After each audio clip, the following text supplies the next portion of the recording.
Welcome to this whistle-stop tour of the Methodist Church Worship Leading and Preaching Training course. This video has been created to help you get up to speed on using the material and accessing the various parts of it and getting your head around how to start actually taking part in it. The assumption behind the course and behind this video is that you have an internet-enabled device, PC, laptop, phone, tablet, whatever. And here you'll see I'm on the Google search page. So the best thing to do when you're starting to engage with the training course is go find the page on the Methodist Church website that talks specifically about this training course. So that's the query that I would type in. Currently it's the first link, so you click on the link and off you go to that page. Here we have the introductory page. It has 4 main sections, and we're going to start off initially in this information section, which is the label suggests is the introductory material. And here what I want to specifically draw your attention to is the course handbook link here. So before you do anything else with the course, click on this link and get a copy of the course handbook. You can also right click on the link and download it so you've got it with you all the time, but here is the course handbook. You'll see from the table of contents there's a lot of information in here, but it's all really useful and quite easy to go through quite quickly. A lot of the bulk of the 123 pages is the appendices, so finding out what you need to do, understanding the structure of the course is all relatively straightforward and simple to do. So start off with the course handbook.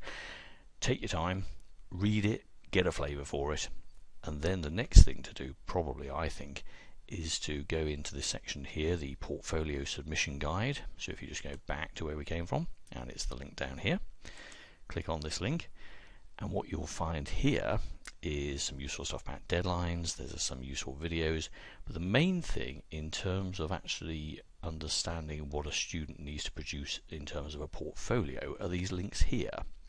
So imagine for a moment that you were a new local preacher on Note and you were going to start creating your first portfolio. Local preachers create 2 portfolios and worship leaders create just the one. So let's click on this guy. What it's going to do is download for you what's called a zip file. It's a compressed file containing lots of other files. Here in Chrome it downloads and shows in the corner. So if you click on this link, what will happen is that it will open inside a package to unpack those folders. Here I'm using a free piece of software called WinRAR. If you click on this folder and your version of Windows or Mac says I don't know what to do with this, then go browse for tools that can unzip. So I'm going to select the file, choose where to unzip it to, and I'm going to put it in my temporary and here folder. Okay, so now if I go and look at that folder structure, what I've actually got inside here is my portfolio. Inside it is a whole load of subfolders, and this is really helpful in terms of understanding the kind of documentation that you would have to put together. For example, here are the places where you would look at the assessed services that you have to do as part of this first portfolio. Again, all the detail of this is in the course handbook, so you should know all that before you even get to this place. But if you click on here, you'll find that there are a number of services. Implies you need to do 5, 2 more optional. If you go into any one of them, you're going to find the same kind of structure: feedback from the congregation, the documents you use to plan it, any related materials, and some explanation and reflection from yourself. So this is all really, really useful. The folders themselves, of course, are empty. They're waiting for you to grab forms and fill them in, and the best place to get the forms from is actually partly on the Methodist Church website. So we go back to here, you'll find there are some standard forms that you can download.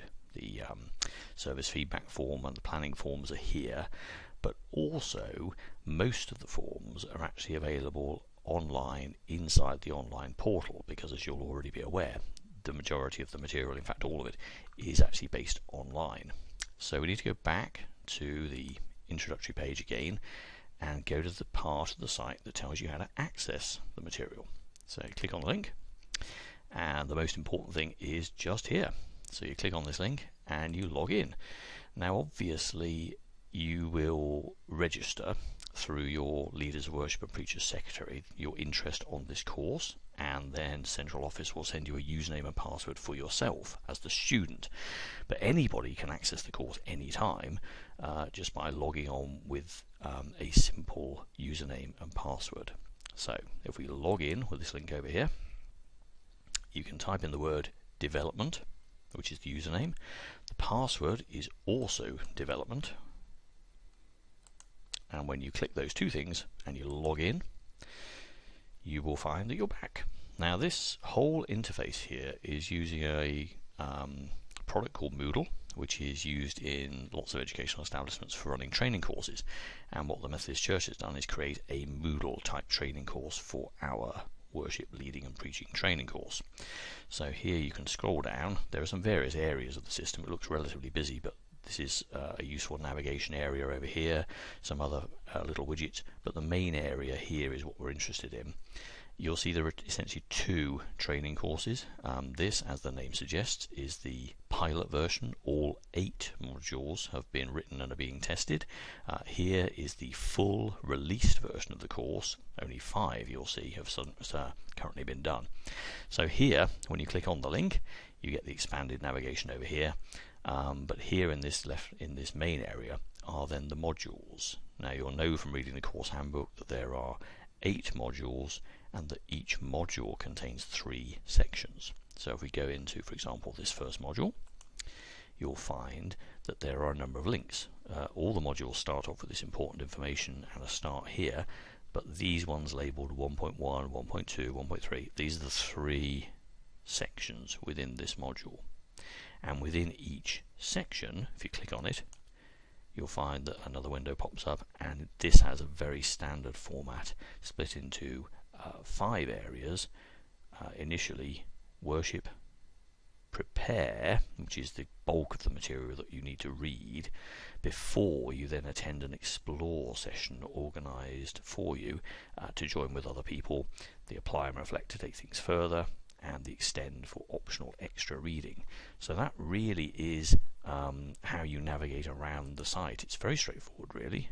You can always go back to the main course by looking at the breadcrumb at the top there, go into a different unit, click on the different options, and the final thing just to make you aware of then is those standard forms. And over here on the left hand side, if you click on this link, you'll find that there is a listing supplied in 2 formats, either as Microsoft Word or as PDF forms. They both have exactly the same set of forms, but they're just in different formats.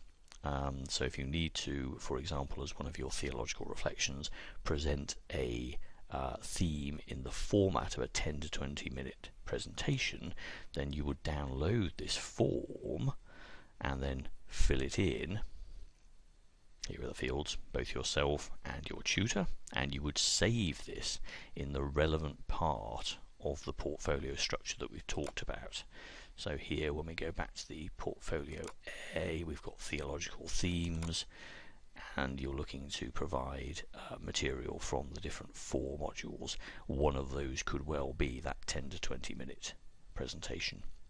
Okay, well that's enormously quickly through a high level, but at least you should be able to watch it at your leisure and understand roughly where the main points of contact are. So remember, Methodist Church website's the key thing. Start off here, and in this area under worship leading and preaching is basically all you need to know. Basic information here, how you access the course here, how you submit information when you're a student here, and not to be forgotten, the incredibly helpful frequently asked questions section, because most of the things you're going to be asking will probably have been answered already.